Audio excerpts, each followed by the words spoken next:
C'est avec un sentiment inexprimable de reconnaissance envers Dieu que je m'apprête à publier de nouvelles séries d'audio. Si le fruit d'un labeur est proportionné à ce que labeur a coûté de souffrance, de lutte, de travaux, je suis alors assuré que ces nombreux audios seront une bénédiction pour un très grand nombre d'âmes. Il a une histoire et cette histoire ne sera parfaitement connue que lorsque les audios seront ouverts, écoutés. Ils seront le fruit de nombreuses expériences permises par la sagesse suprême en prévision de l'accomplissement de ses desseins ici-bas. Et il est en même temps le résultat et le fruit de toutes ces lectures approfondies de ces auteurs qui m'ont inspiré, tels que Austin Spark, Baxing, Frère Varbonne, et qu'ils m'ont averti sur les pièges que Satan mettait sur mon chemin. Le flot menaçant des armées du prince des ténèbres qui pouvait entraîner et submerger les plus consacrés, les meilleurs, en contrefaisant l'activité divine.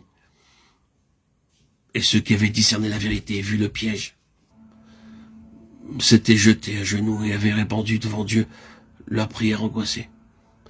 Manifestez, répandez la lumière que vous avez reçue. Telle fut la réponse accordée à leur prière. Telle était leur histoire. S'ils avaient pu prévoir tout ce que ce labeur leur coûterait, les auteurs auraient peut-être reculé devant la tâche.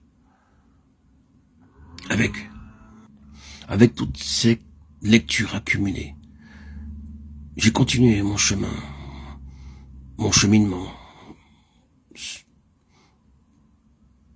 vers la sanctification, la foi, malgré les attaques incessantes du royaume invisible. Je remets maintenant à Dieu le travail que tous ces auteurs m'ont confié pour vous les retransmettre sous forme d'audio et vous les diffuser. Je remercie Dieu qui m'a soutenu, Dieu qui m'a donné des preuves sans nombre de sa protection, qui dans sa grande bonté m'a permis de connaître ces auteurs merveilleux et m'a accordé la délivrance. Je remercie tous ces frères, tous ces messagers de Christ qui m'ont transporté, inspiré, qui m'ont permis de réaliser mon rêve le plus fou, marcher sur les pas de Christ.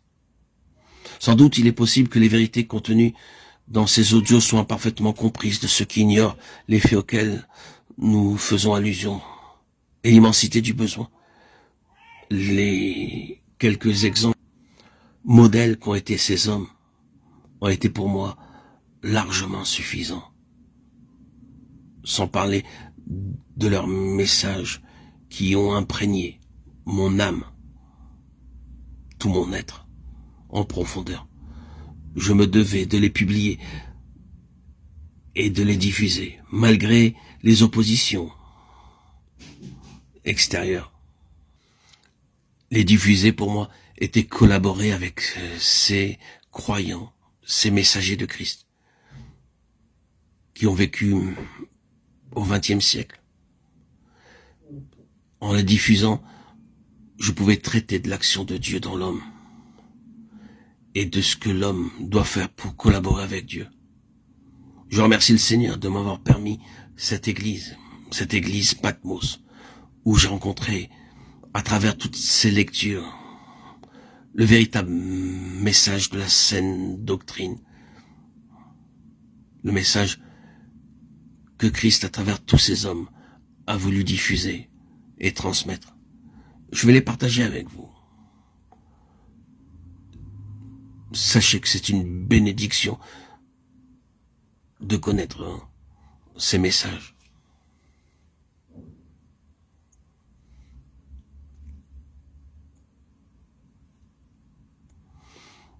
Pour les chrétiens à tous les degrés de croissance dans la vie spirituelle, qui s'approprieront simplement ce qui est à leur portée, laissant ce qui les dépasse pour ceux dont les besoins sont plus profonds que les leurs. La lumière se fera alors éclatante sur les choses jusque-là obscures, incompréhensibles de leur vie et de leur entourage. Et plus tard, peut-être, eux aussi seront amenés à comprendre et à s'approprier ce qui les dépasse aujourd'hui. Ce fut mon cas. Et ce fut là une transformation formidable. Ainsi, par tous ces fascicules que j'ai lus et relus, provenant de l'église Patmos, j'ai pu mettre en pratique et vivre les vérités exposées. Et j'ai pu expérimenter par la grâce de Dieu cet affranchissement, cette libération de l'esprit, de l'âme et du corps au service de Dieu. Tous ceux qui écouteront ces audios sous le regard de Dieu, sans parti pris ni préjugé, recevront alors ces bénédictions. Je tiens encore à remercier ces hommes, ces messagers de Christ, Baksing, John Payne Lewis, frère Verbon, frère Watchman Nee, frère Austin Spark et tant d'autres qui ont influé sur ma vie